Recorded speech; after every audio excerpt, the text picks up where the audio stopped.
Alrighty, we are here with another Beyond Baseball Shorts, and I am lucky to have another awesome guest, Brad Case with the Pittsburgh Pirates.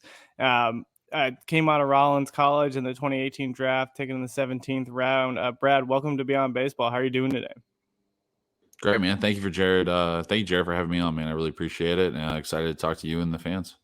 Yeah, and excited to have you on. And just one thing we want to kick off all the time on this podcast is just introduce yourself to the viewers and things like that. Talk about your journey through professional baseball, going through college baseball, how you got into the D2 school that you did, and then made your way into professional baseball. Yeah, man.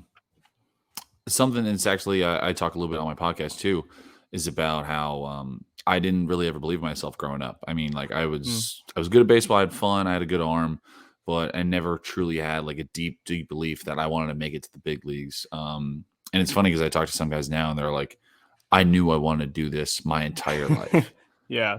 And I legitimately chose my college because I was like, probably not going to happen. So I should just, have the safe pick. Yeah. But here we are now. So I think that's probably the most important thing if anyone takes anything from this podcast, is to bet on yourself and to believe in yourself, because I honestly never did. And I've ended up where I am. I still can't believe it to this day. Like I said, really wasn't that good of a pitcher growing up. My senior year of high school, the kid that was supposed to be like the guy on our team, every team has the guy. And our guy got hurt. He got TJ right, maybe, that summer right before senior year. And we were all like, oh, crap, like what's going to happen? And it kind of looked like, all right, it's going to have to be me that's got to step up. And I worked my butt off, worked really hard. And before I knew it, I was having this awesome senior season. I ended up winning MVP for New York City, which is still like an awesome honor to look back on, because I'll go back to my high school now and I'll go look and there's a big banner of guys that have won it. Mm-hmm. And it's been me, Joe Lasorsa, who got drafted by the Rays, Sam Bello, who's at Rutgers now, I think. Won't be surprised when he gets drafted. Anthony DeFabia got screwed out of it because in 2019 he should have won it as a two-way position guy. Ended up going to Stetson as a two-way guy. He would have won it his senior year, but his senior year was 2020. Yeah. So he got robbed of that. And then this year in 2022, Jimmy Keenan won it. And he's going to St. John's now as a freshman. And he's going to, the draft is not too far away from him either. So it's really cool to go back and look at that now and see, all the success that's coming from my high school. But like I said, chose a D2 though, because I didn't really bet on myself that much. I thought I'd just go get a good job afterwards.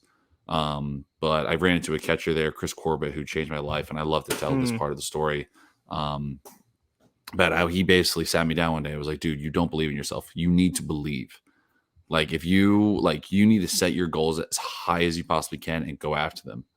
And I did. And before I realized that, I was hitting all of my goals and I was beating them too. That's wild.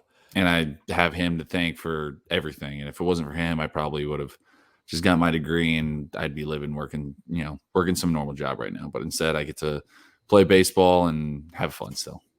Yeah, that's awesome. I think your journey is a little bit different than a lot of guys we interview. So a lot of the guests we have on, we kind of talk about the search for identity outside of the game. So players trying to find themselves outside their performances on the field. But it sounds like you went into baseball as like, it's an opportunity to go to college and get my degree and find a job after. And where most guys are like, this is everything I know and everything I want to do. So can you kind of take us a little bit into that? What really got you into baseball and you're like, this is what I want to do, instead of kind of going that route of just finding a job right after college? Yeah. I mean, don't get me wrong. I always loved baseball. I always really enjoyed it. I had, I'm still really good friends with a bunch of kids from my town that we all played 12U together with. Mm-hmm. And I like to say even that year was probably the most fun I've ever had playing baseball, because it's just the purest form of it. Yeah. I always loved baseball growing up, had fun when I was playing 12 and had fun through high school. And I feel like once I got to high school is when when I got to college is when I really started to, dive deep into it and sit there and watch baseball games and watch playoff games and be more invested in it as, the more and more I watched it, and, following following the big leagues has been a big way that me and some of my friends back here at home have stayed in touch over the years, and it's been an absolute blast. And I've started to love the game more and more. And then once I got drafted, I've really started pouring into it. Yeah. I like to consider myself a huge baseball history buff. I love the Ken Burns documentary, Baseball. If you haven't seen that, man, go check it out. I Amazing. really encourage you, dude. It's so good. Really good. I really hope that they do a part, in the 11th inning, because they did the 10th inning back in 2010. Yeah. I really want them to do an 11th inning because there was major events throughout the world with COVID. There was a player lockout. There was a major cheating scandal. I think there was all these incredible things that would be amazing to talk about for an 11th inning. So back to your original question, though, I think that I've kind of done it backwards. I didn't go into baseball, because I loved it. I enjoyed it. I had fun with it. And as I've gotten, to spend more time around the game, I've fallen more and more in love with it every day. That's awesome. And it's cool to hear how people kind of develop those passions. And you're now kind of going into your, was it third or fourth professional season? Is that what, right? Third? Is it third now? I think so. Yeah. Fourth. Yeah. I don't know. Yeah. COVID screwed things up. Yeah. Oh yeah. I forgot there's a 2020 year in there that's tossed. Yeah. But yeah, it's as you kind of have made your way through, you've gone into AA, had found some success. What kind of goes into your off-season routines? I think that's something a lot of fans are really interested in. Is like what do you do outside of the game and during and for the game in your off-season? Yeah. Fortunately, as a minor, I don't really make too much money. We got to get back to work, finding a job doing something. Fortunately, though, this offseason, I have the Pirates have helped me get an opportunity down in Puerto Rico, which I'm very excited about. I'm going to be moving there in a little under a month. So awesome. Last week, I did nothing. I told myself I'm going to, not lift, I'm not going to throw, I'm not going to do anything. I need to take it completely off. Then today was day one of training again. I'm working at a place called it's Advanced Therapy and Performance, ATP, run by Dr. Josh Heenan. If you guys don't know him, go check him out on Instagram. He's fantastic. I'm going to his facility. And, of course, my first day there is I start running into a bunch of guys I already know because baseball's a very small world. Yeah. And, got my first workout in, played catch for the first time today, and then going to, slowly move into building up and getting ready for Puerto Rico. Nice. And is that just a league down there that you're going to play in? Yeah, just the Puerto Rican Winter League, whatever. I'm not even sure what the league is exactly called. Yeah, that's awesome, and it's kind of cool because not everybody kind of goes and plays in those off-season leagues. So, how long does the season usually run for you? Do you know down there? I know that our training camp is for the first 3 weeks, so I think our first game is November 4th. Awesome. And then I'll be there. I was told I'm going to be there for either 20 innings or till December 5th, whichever one comes first. Cool. And I guess the other question is too on finding your own identity outside of the game and developing things to do in the off season. What are some of your passions away from baseball? I mean, baseball really takes up a lot of my time. Yeah. I'm not too big of a golfer. I know a lot of guys golf. It's fun, not quite it for me. Yeah. I like to do the podcast in the off season. I think that's always fun. I get a job that usually takes up a good amount of time, and then I love to play a bunch of video games with my friends. That's awesome. I want to dive into the podcast just because everybody's kind of in the content game. It's always interesting to hear the angles that people take. What's the kind of theme and focus of your podcast? And there's not too many minor leaguers or professional athletes out there doing their own podcast, and it kind of gives the fans a peek behind the curtains of what they're going through on the day-to-day life. So I'm interested to kind of hear what your podcast is all about and share that with the rest of the viewers. Yeah. So just through my first year and a half of pro ball, I was kind of, I would like to talk to everybody and see what path did they take? What college did they go to? Were they out of high school? Were they always nasty? Were they, oh my God, this just clicked and then they took off and they have the best curveball anyone's ever seen? I love to talk to guys about that stuff because there really is a million ways to make it to the minor leagues, and if there's a million ways to make it to the minors, there's a million ways to make it to the big leagues. Yeah. The first 3 guys I had on my podcast were all very deliberate picks. They're all 3 very good friends with all very different journeys. First one was JoJo Gray, who is now he's one of the big league starters for the Nationals. Oh yeah, he's nasty. He's from this area. He wanted to go to Des Moines College up in upstate New York at a D2 because he wanted to play third base and shortstop and pitch. And every other college was like, we want you to just pitch. And he gets there and starts throwing absolute fuel. And they're like, Wild. Okay, you're going to just pitch, which ended up happening anyways.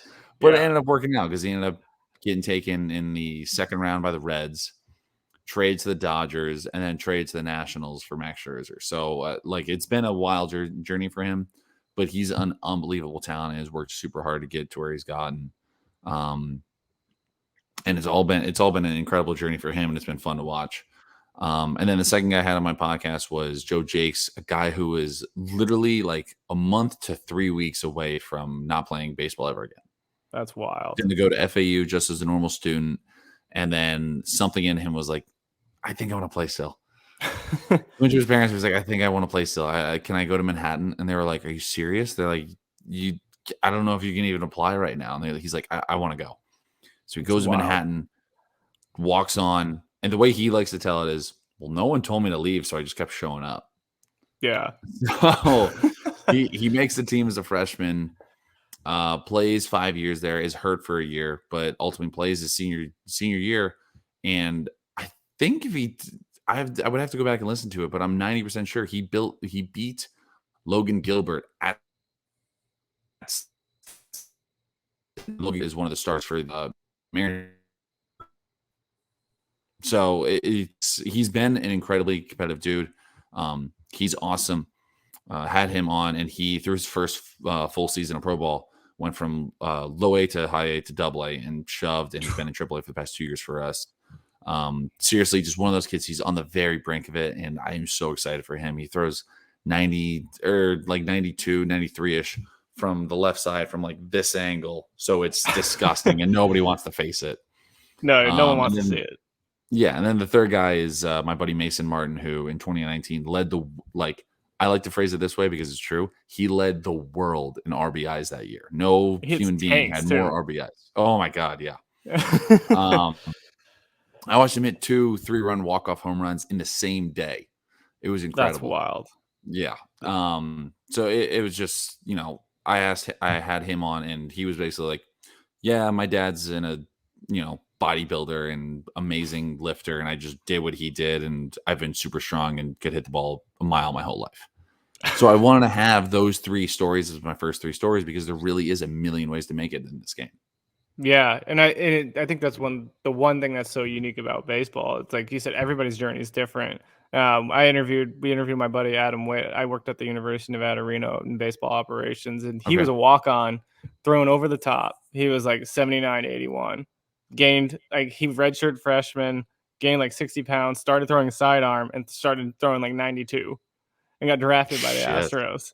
And so that's it's just awesome. like these stories just come out of nowhere. He just walked on, thought he had no shot at making the team. They decided to give him a redshirt opportunity, and he spent his time just lifting, changed his entire arm angle, was not thrown over the top anymore, then found a way to get drafted. It's just wild. That's awesome. Go ahead. Oh yeah, I was just gonna say that's why baseball is so beautiful. It's so beautiful, man. They're seriously like every time you talk to somebody, there's going to be another story of like, oh yeah, and this is how I made it. Yeah. Yeah. Well, I always want to wrap up with one question that I ask all the guests, just because we try to have the audience of the fans, but we also have the audience of the minor leaguers. And sometimes what we want to do is just make sure we're providing resources to minors and leaguers as they try to find their identity outside of the game and things like that. So what would be like some of your tips and advice for just some of those new college guys or new high school guys who are coming to the pros and making that adjustment and transition to pro ball? Like finding their identity outside of baseball? Yeah. See, I'm such a bad guy to ask that question because I really am baseball all the time. Like I just, I'm so invested in it. I love it so much. And a big part of the reason why I do the podcast is because, dude, first and foremost, I want to make it to the big leagues. Like that is my goal. That is My 3 goals with baseball are make it to the big leagues, win the World Series, and repeat step 2. Those are the 3 things I want to do. And if not, then I would love to work in baseball. And this is a great way to, get myself to be, set myself in a position to do that. Someone who is familiar with being in front of a camera, on a microphone, yada, yada, yada. So, like I said, not a great guy to ask that question, but I love baseball. I love doing stuff with my friends too. So I guess the other thing I really, spend a lot of time doing is playing video games and talking to those guys. Yeah. Well, that's awesome. And Brad, we can't thank you enough for joining us. We wish you the best luck in Puerto Rico. And if everybody's listening, make sure to check out the minor league take. You can find them on Twitter as it MILB take at MILB take. Something like that. Yeah. Minor league. You can find it there. If not, Twitter _. And then the minor league take is on YouTube, Spotify, Apple, wherever you listen to podcasts, you'll be able to find it. Awesome. We'll make sure to post all those links for everybody. Thanks again, Brad. Of course. Thank you, Jared, for having me on.